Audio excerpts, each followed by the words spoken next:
Okay, fantastic. So we are live and we're joined by David Harder, founder and co-CEO of ATMA Journey Centers. David, I'm going to let you take the floor here. Great. Well, thank you for having me. It's great to be part of this. Was able to join some of your other events in the past and love what's happening in the psychedelic space in the last 12 months since the last one you did. I'd like to just share my screen if I can. I'm going to go through some slides here. And we will just talk through some of the stuff about ATMA Journey Centers. So we are a fairly new company. And so with that, I just wanted to go through some of the basics of who we are, what we do, why we do it, and hopefully give you a sense of what ATMA Journey Centers is all about. So our vision is a world where each individual is empowered to explore, optimize, and heal themselves and their community through evidence-based science and the inner intelligence of psychedelics. And our mission to deliver effective and innovative healing and transformative experiences that awaken the inner healer and allow a deep connection with self, with others, and with the beauty of the world. And I wanted to bring a picture up. It's a really interesting story. It's Tony. And many of you may have heard the story if you've been in the Canadian news at all following what's happening up here. But he was the first palliative care patient to receive treatment here in Alberta. We were able to hold the space for him and do the treatment with him. And Health Canada approved this treatment with the raw mushroom, as you can see in the picture. And we want to keep coming back to our mission, which is really seeing that healing happen for people. I know there's a lot of talk about proprietary molecules and trademarks and IP, and these are important things to discuss, and we need to be doing our business well. But we really have a heart and soul to see people like Tony, who died actually 3 weeks after this treatment, find ways of reframing death, find ways of reframing his relationships, find ways of living fully for the last 3 weeks of his life. And so we were thrilled to be able to walk that path with him. His partner is still an avid advocate for the psychedelic treatment because she saw what it did for Tony. And so we are so motivated by these kinds of things, these stories, the anecdotes. Yes, the science is important, but the stories are the real people. That's where the stuff comes together, and we're just thrilled that we get to be part of this change.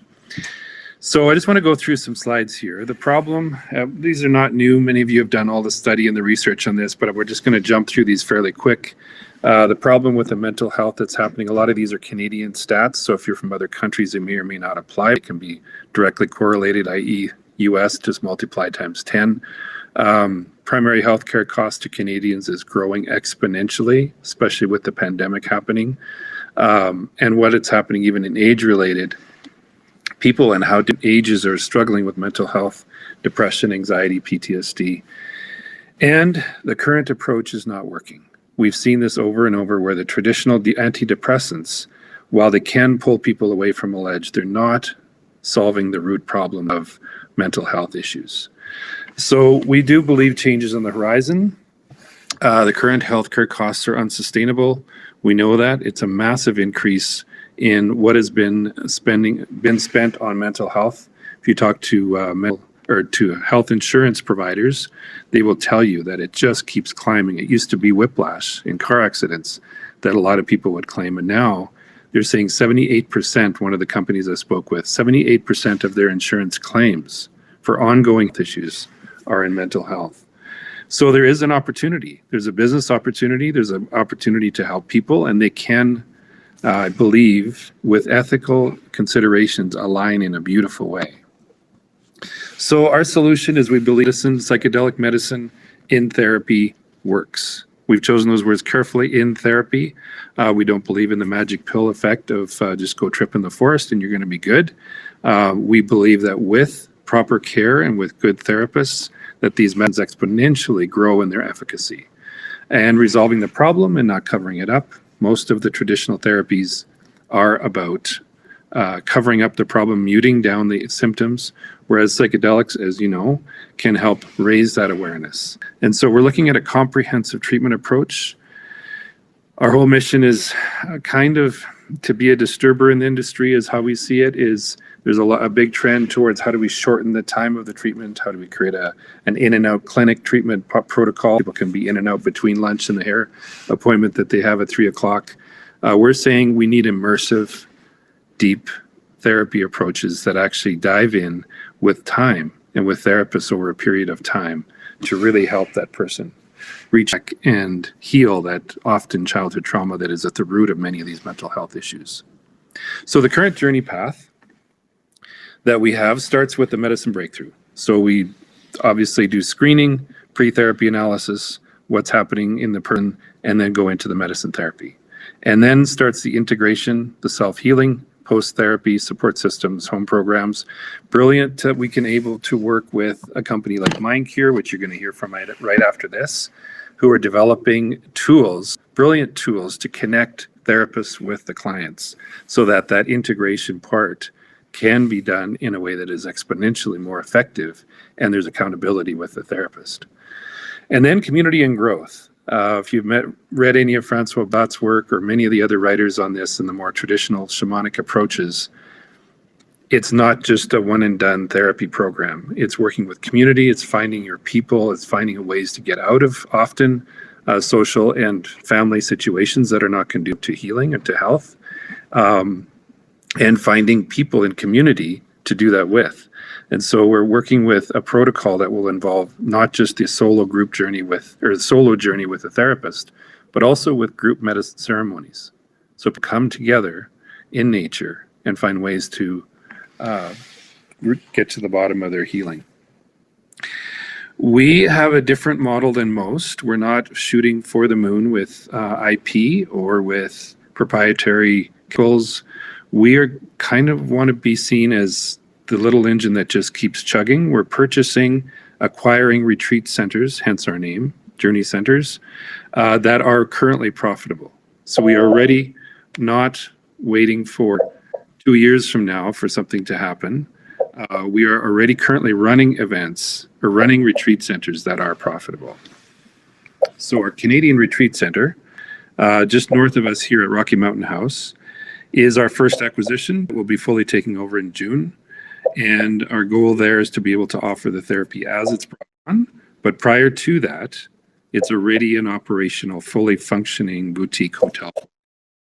The International Retreat Center in Costa Rica, second acquisition that we'll be taking over this summer. And we're thrilled to have that added to our portfolio because we don't have to wait for any Health Canada regulations. And it's already going to be something that we can start as soon as COVID travel restrictions reduce, be able to offer the therapy there through more traditional medicines like ayahuasca. 2021 summer fall expansion. We're actually heading to Toronto just tomorrow to start looking at urban clinic options as well as a retreat center close to the GTA area. And that brings us to another part of our plan, which is how do we work in therapy with the therapists? Obviously, we need therapists. So we've started a training program called the ATMA Academy. We're currently half through our first cohort and very excited to be able to say that it's very successful. There's a ton of interest from therapists. Just even a year or two ago, it was very difficult to get therapists and doctors and psychiatrists to talk to us. And they're lining up because they're looking for where can we get trained to provide this for our clients that are not being helped with the current medicine. So we are currently running that, and it's leading up to Catalyst Presents, which is May 7 to 9, and that's a partner organization that is a not-for-profit organization that runs an annual conference. This year, of course, online because we can't be meeting in person. Our plan is to get together in October to have a full in-person conference here in Calgary and be able to bring these people together. This list here is just a small sampling of the speakers that will be presenting this year. So what makes us different? Shorter time to profitability. We've started right from the very beginning knowing that it's going to be a long haul before we're fully operating with the therapy models. So we believe that with purchasing the profitable centers and also working on other revenue streams, that we are already seeing profit coming in. Deep client relationships, because of our unique approach to immersive experiences, we believe that these relationships are really important to the long-term healing, and we're not a transactional response. We're not trying to just in-out client relationships that don't have that long-term connection and with other people going through the treatment. Group therapy experiences. mentioned this before, we're really excited about being able to offer group therapy where the medicine can be used in a situation that is more conducive to that community building piece that we believe is so important. And then also therapy in a natural setting. Those that have done this kind of medicine in nature know how beautiful it can be to have those experiences, and setting up those really intentional spaces for clients to have that kind of connection. And partnership with Catalyst and CPA and many other organizations that we're generating relationships with. It allows us to, we believe, as was mentioned in the last session, this is not an industry that is going to be completely siloed, that the more we work together, the more we push through these regulatory issues that we face, I believe everybody can win. And monopolies, I don't see them working well in this space. I really hope and pray that this is going to be something we can link arms together, because the need for these medicines is so great. It's not something we or any other one company can provide all that is needed for in the next few years. So that's our summary and timeline for 2021. Basically, we are in Q2 now with what we're working on. And what you see there, I believe this has been uploaded as well to Microdose. So if you want to take a look at this in more detail, you're welcome to download that later. And there's our view from our Azul looking out at the ocean from the retreat center there in Costa Rica. And we're really excited to be able to say that we are moving forward. We've done legal treatments already here in Canada, more to come. And we do believe that with Health Canada's appetite to see this move forward, that working with them, we're going to see this extended to being able to offer this to many, many people in the near future. Beautiful. Thank you so much for that presentation, David. We got a couple minutes here, so we might as well get into some audience Q&A as they stream in, and then we'll switch over to Mindcare there. Sebastian is asking, as part of acquisition of retreat centers, how do you ensure the bar for quality and effectiveness of ceremonies is consistent across all of your acquisitions? Do you formalize preparation and integration processes? Just jumped there. And pollinate across centers? Yeah, for sure. Great question, because that consistency is going to be really important, especially if we're doing any kind of trial work. The outcomes will definitely be related to how consistent that protocol is. And so we're defining a very, not strict, every person is different and every medicine journey shows up different, but it has to be within a framework that is very well articulated intentionally. Makes sense. Susan Freeland is asking, what have some of your largest hurdles been from a regulatory perspective? Patience. It's just taking so much time. Like Section 56 in Canada, for those that aren't aware, we do Section 56 applications, and they take an average of at least 10 weeks for them to get through and answers back. And so when you're dealing with palliative care, you sometimes don't have that much time to deal with. So it's been very difficult to wait. And yet I also have to say, on the other hand, Health Canada has been a great appetite to see this move forward. So they've been very friendly and very workable, even though we wish it would be a lot quicker. And we know it's changing. We know the 56 exemption machine is not going to be here long, that they have to change it because it's too arduous for them.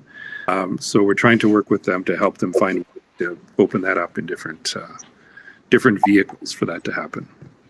Beautiful. Hopefully that happens sooner rather than later. A final question here from Ray Thatcher. He's wondering, have you seen any patients in your Costa Rica facility yet? No, we don't take over until August 1st, and we're planning our first retreat there in August if travel is open enough.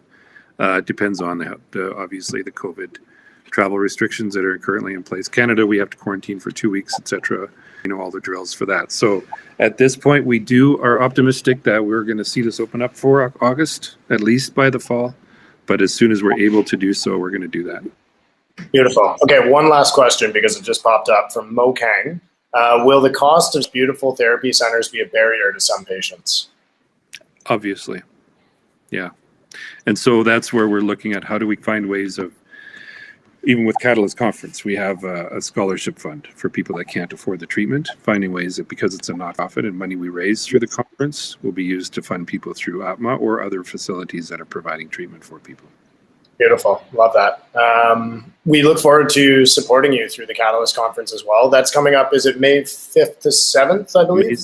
May 7 to 9, and I need to add too that it's the last day today for early bird tickets. If people are planning to come, you can still get them for the early bird. Beautiful. And for anyone that doesn't know, that is catalystpresents.ca, where you can get tickets and learn more about the Catalyst Conference. We will see you there, David, and we will see you at the end of Kelsey's panel. We're going to switch over now and get that going. Thank you so much. Thank you.